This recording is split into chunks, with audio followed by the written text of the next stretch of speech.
ओम सर्वमंगल मांगल्ये शिवे सर्वार्थ साधिके शरण्ये त्र्यंबके गौरी नारायणि नमोस्तुते। जेन बद्धो बलि राजा दानवेन्द्रो महाबला तेन त्वां प्रतिपद्नामि रक्षे माचल माचल। गंगा तरंग रमणीय जटा कलापम गौरी निरंतर विभूषित वाम भागम नारायण प्रियमनंगमदापहारम वाराणसी कुलपतिम भज विश्वनाथम। नमस्कार, स्वागत है आपका आचार्य वाणी में। मैं आचार्य डॉक्टर विक्रमादित्य आपके साथ हूँ। आपकी राशि के दृष्टिकोण से ग्रहों का योगायोग क्या कुछ करने वाला है आपके लिए, वो आपको समझना चाहिए। देखिए, आपकी राशि के दृष्टिकोण से समझे मेष राशि वालों, 9 तारीख पूर्णिमा का तिथि है और उस दिन शनिवार है और उस दिन रक्षाबंधन का पर्व है। उस दिन बुद्ध महाराज उदय होने जा रहे हैं। आपकी राशि के दृष्टिकोण से आप समझे बहुत महत्वपूर्ण योग बन रहा है। आगे आगे यही योग परिवर्तन करेगा। शुक्र के साथ जब विराजमान हो जाएंगे, सूर्य आगे निकल जाएंगे महालक्ष्मी योग में, उसका वर्णन पूरा हम बताएंगे आपको। लेकिन ऐसे में इस ग्रह का योग विशेष तौर पर आपके लिए बड़ा लाभ देता दिखाई दे रहा। रक्षाबंधन केवल धागा या बांधना ना समझे। आज की तारीख में लोगों ने इसको ऐसा समझ लिया।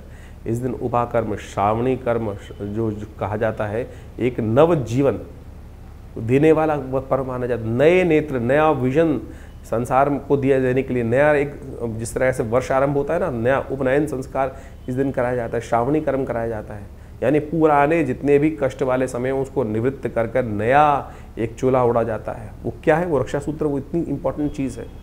शास्त्र में इसका विधान है। आज तो हमने केवल भाई बहन के साथ इसको बांध दिया है, लेकिन यहाँ तो ये संबंध बहुत गूढ़ है, चमत्कारिक चीज़ है। इसको यदि धारण कर ले तो आपके समस्त कष्टों को निवारण करने का एक सुंदर रास्ता आप स्वयं बना सकते हैं।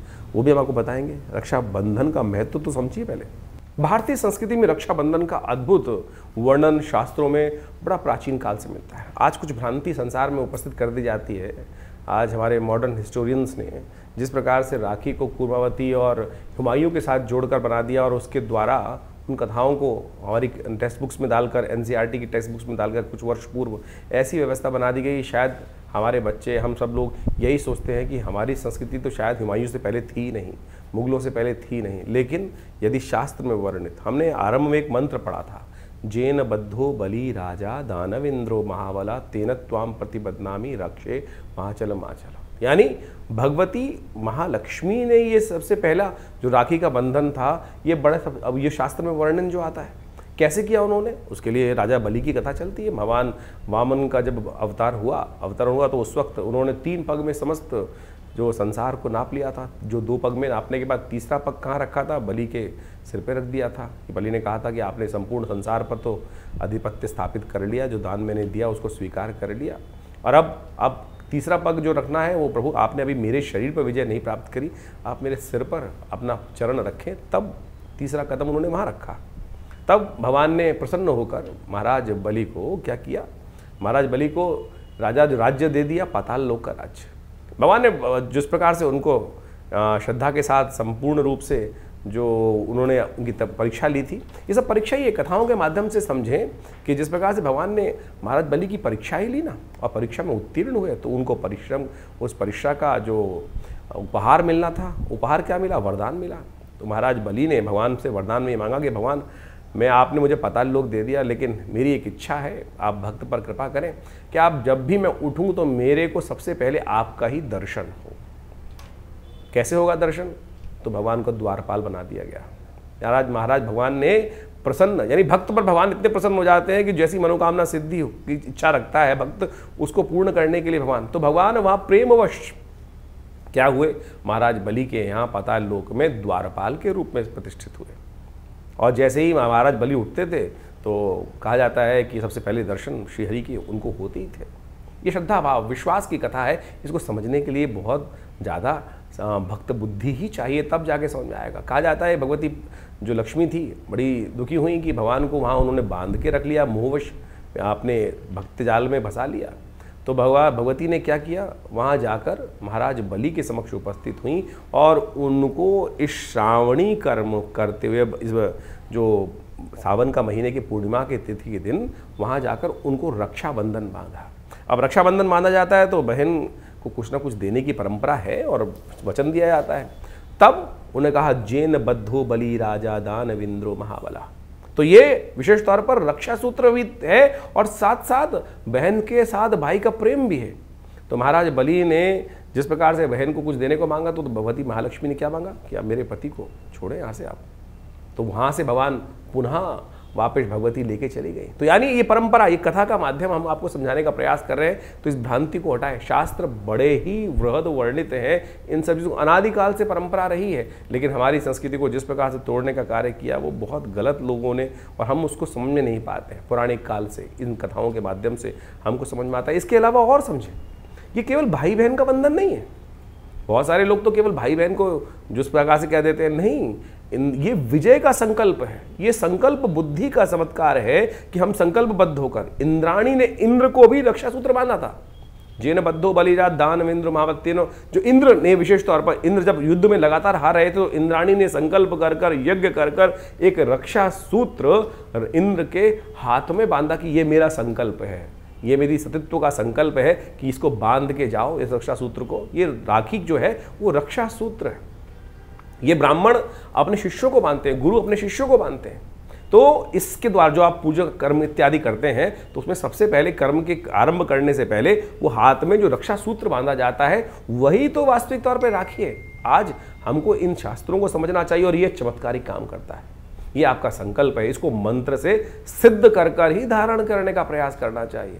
तो हम आपको इन सब सिद्धांतों को समझाने का प्रयास कर रहे हैं, तो आप इस पे विश्वास जगाएं। ये केवल परंपरा नहीं है, बहुत सारे लोग परंपरा के अनुसार। इस बार तो बड़ा सुंदर योग ऐसा बन रहा है कि भद्राव है ही नहीं पृथ्वी पर, तो आप आनंद भाव से किसी वक्त भी इन समस्त कर्मों को करने का सुंदर योग बना सकते हैं। भगवान का सुंदर स्तवन करें और उसके बाद भाई और बहन के सब संबंध, जो परिवार के संबंध है, उनको बहुत आनंद के साथ समझाते हुए इस कर्म को करें। कल्याण के सुंदर योग बन सकते हैं। तो मेष राशि वालों, रक्षाबंधन के सुंदर योग पर आपको खास तौर पर क्या करना है वो आप भी सब नोट कर लीजिए। मेष राशि वालों के लिए सबसे श्रेष्ठ रहेगा कि आप जो सूत के धागे में या विशेष तौर पर पीले रंग के धागे में, जो लाल और जो कहा जाए संतरी रंग का धागा हो, लाल और पीले रंग का मिक्स धागा हो, कलावा हो, उसके अंदर विशेष तौर पे एक इसी रंग के कपड़े को लेकर उसमें पोटली में कुछ सिद्ध करी हुई औषधियाँ डाल लें, हल्दी, केसर और साथ में गुड़। ये इन चीज़ों का उपयोग कर कर आपके लिए सबसे श्रेष्ठ है कि हनुमान जी का सहारा लेते हुए, हनुमान जी के मंत्र का ओम हंग हनुमतये नमः, इस मंत्र से सिद्ध कर कर आप यदि उस रक्षा सूत्र को धारण करेंगे या जिसको भी धारण कराएंगे, आपकी राशि से दृष्टिकोण संबंध से व्यक्ति हो, तो उसके लिए वारे न्यारे कष्ट, पूरे साल के कष्ट ठीक कर कर एक वर्ष के लिए संपूर्ण कष्टों को निवृत्ति करने का रास्ता ये रक्षा सूत्र आपको देगा। केसर का तिलक या रोली का तिलक आपके लिए लगाना संपूर्ण रूप से कल्याणकारी। कुमकुम का तिलक करना आपकी राशि के दृष्टिकोण से सबसे श्रेष्ठ दिखाई देता है। तो इस प्रकार से रक्षा बंधन बड़ी विधान के साथ शास्त्र में वर्णित किया गया है। हमने संक्षिप्त रूप से आपको समझाने का प्रयास किया। इस रक्षाबंधन को करिए और बुध का उदय होना आपकी राशि के दृष्टिकोण से बड़ा महत्वपूर्ण योग बनाता दिखाई दे रहा है। परिवार के सुखों को बढ़ाने के योग बनाएगा। ग्रहों का जो ये प्रभाव जो आपने अभी समझा, आपकी राशि के दृष्टिकोण से किस प्रकार का योगा योग बन रहा है।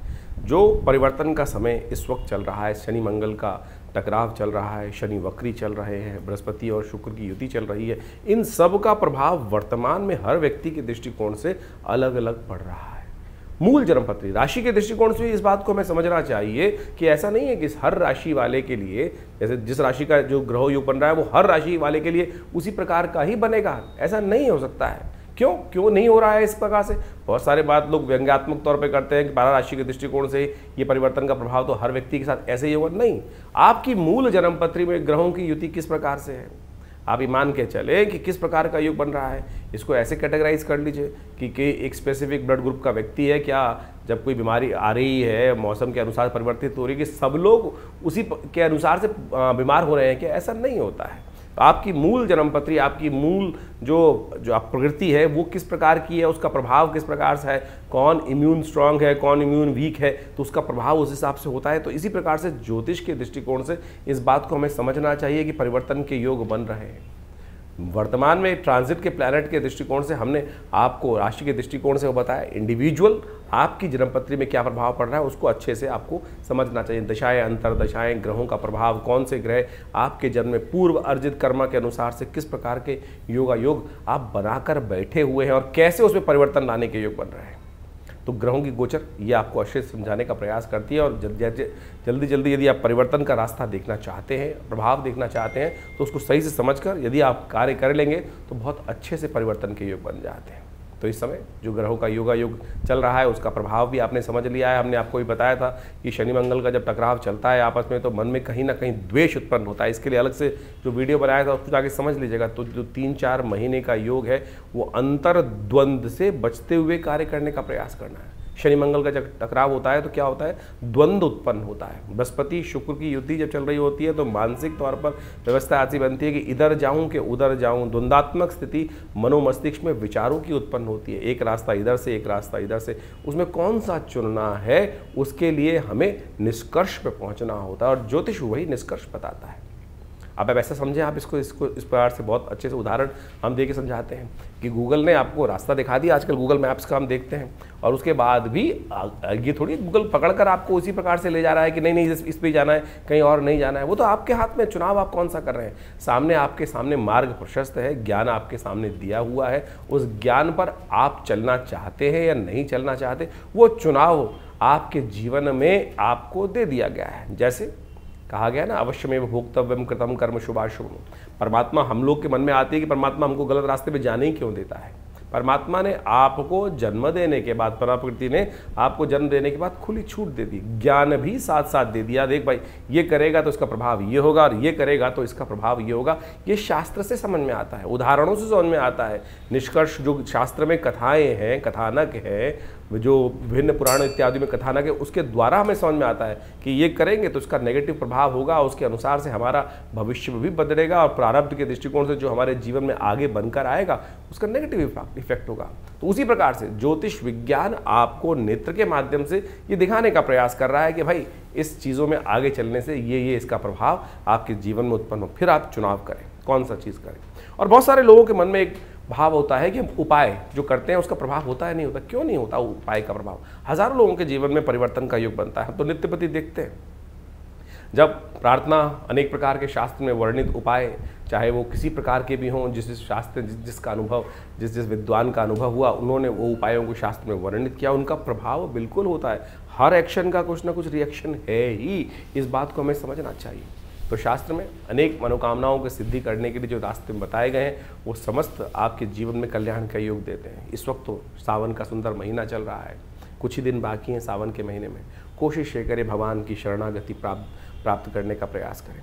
देखिए 9 ग्रह आपके जीवन में बहुत सारे खेल खेलते हैं, बहुत सारे खेल आते हैं, अच्छे बुरे सब प्रकार के आते हैं, लेकिन भावी मेट सके त्रिपुरारी, ये भाव से हम ध्यान रखना चाहिए। तुलसी बाबा ने बड़े सुंदर रूप से लिखा है कि हमारे जीवन के जो कष्ट हैं वो कौन मेट सकते हैं? भगवान शंकर ही मेट सकते हैं। और भगवान शंकर का अनुग्रह, ये 10वां ग्रह है, इसका अनुसरण करने का प्रयास करो। 9 ग्रह तो जो खेल खेलेंगे, ब्रह्मा मुरारी त्रिपुरांतकारी भानु शशि भूमि सुतो बुधश्च, ये सब तो ग्रह चलते ही रहेंगे। लेकिन इसके बाद भी जो 10वां ग्रह है, प्रभु का अनुग्रह हम प्राप्त करने का प्रयास करें। शिवरात्रि नवरात्रों में, विशेष तौर पर सावन के महीने में विशेष कार्यक्रम चलते हैं, हर क्षेत्र में चलते हैं, भारत के क्या पूरे विश्व में जहाँ जहाँ सनातन की पद्धति रही, वो जहाँ जिस प्रकार भी योग होते हैं, लोग भगवान की शरणागति प्राप्त करते हैं। और कथाओं के माध्यम से वो विश्वास जागना चाहिए कि एक लोटा जल भी भगवान शंकर को यदि अर्पित करेंगे तो बहुत सारे कष्टों से निवारण करने का ये विश्वास है हमारा,